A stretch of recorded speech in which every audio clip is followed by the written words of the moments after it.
3 years ago, I walked into San Quentin Prison for the first time. I'd never been in a prison before, let alone one as legendary as San Quentin.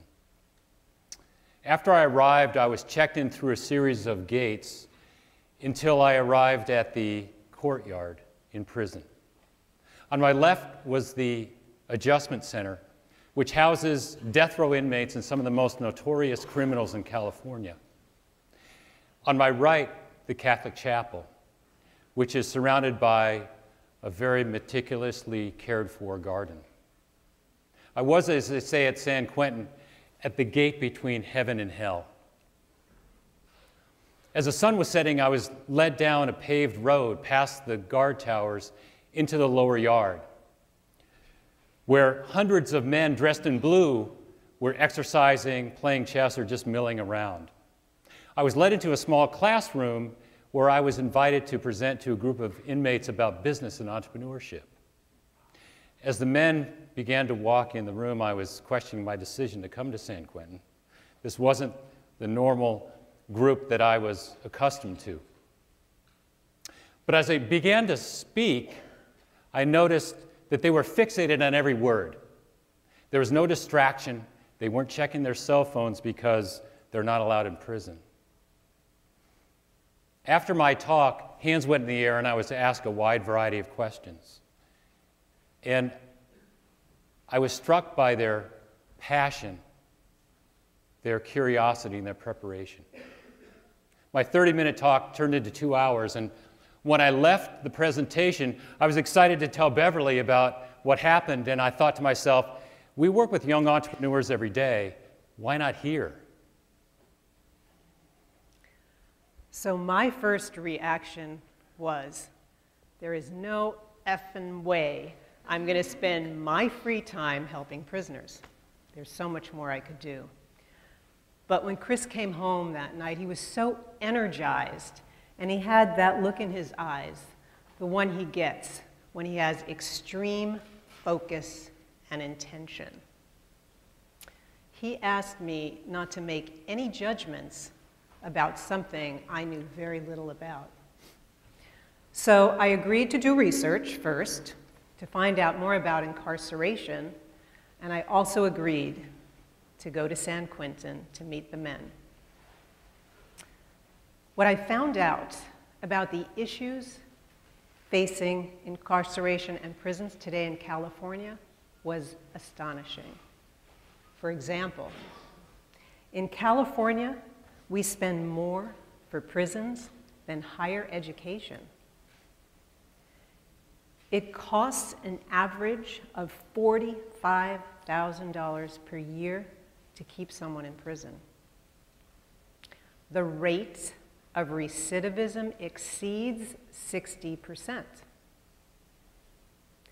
By the time many men are released from San Quentin, taxpayers have already invested nearly $1 million for their incarceration.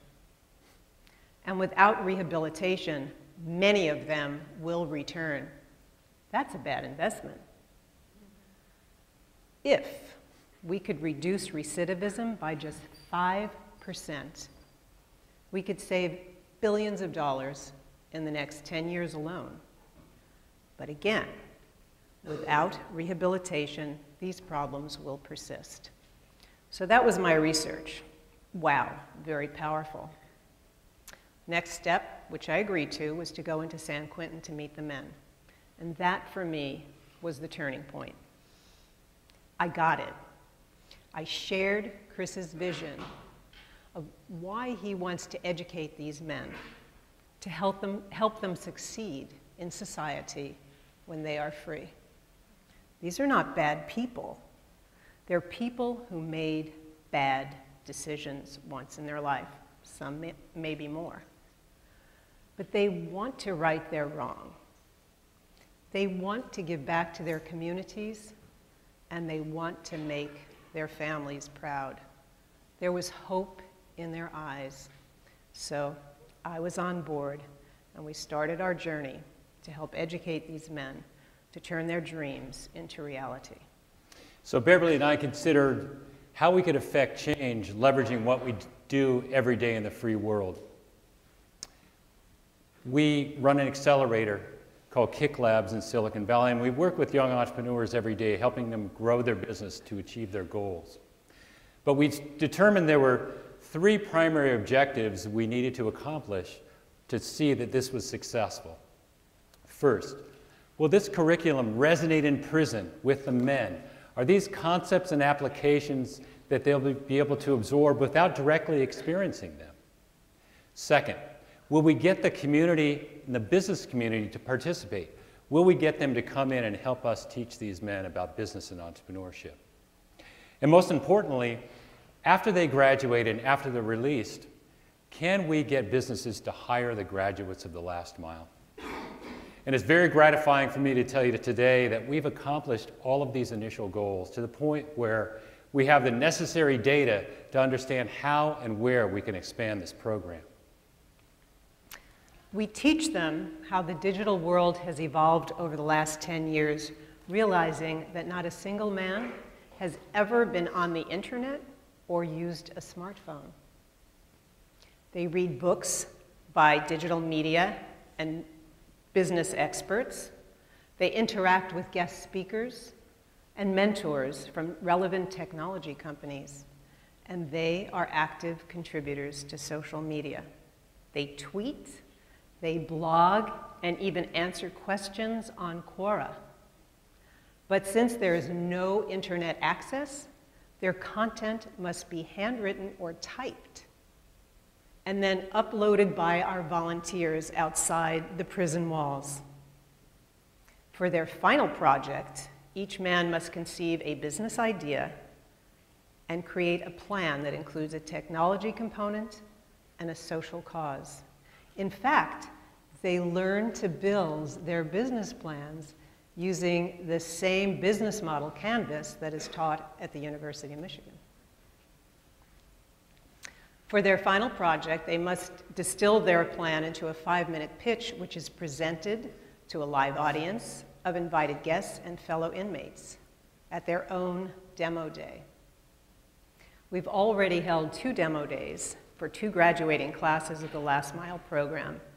And in each audience, we've had hundreds of investors and business luminaries from San Francisco and Silicon Valley communities. We even had the First Lady of California, Anne Brown, in the audience. And without exception, people leave there so inspired by what they see and what they hear and what these men have accomplished in the Last Mile program. Some even say that the presentations are better than pitches they see from startup demo days in Silicon Valley. So the ultimate goal for the program is to, when the men go back home, they have the training, the desire, and the confidence that they can pursue their dream of either starting their own business or working in a business feeling they belong. We guarantee each graduate of the Last Mile program, after they're released, a paid internship. The most recent success story for us is Horatio Hart's. Ray was incarcerated for almost 9 years, and he was released this past March 12th. He went through the program, and he was exceptional on demo day, and you can see him presenting here in this slide. But what's even more encouraging for us is that Horatio here is being mentored by Tulio Cardozo, who's a 2012 graduate, who now, after a little over a year, has his own technology consulting business. And Ray will be starting his internship on Monday after going through a 5-interview session with the company. These are the successes that we're striving for.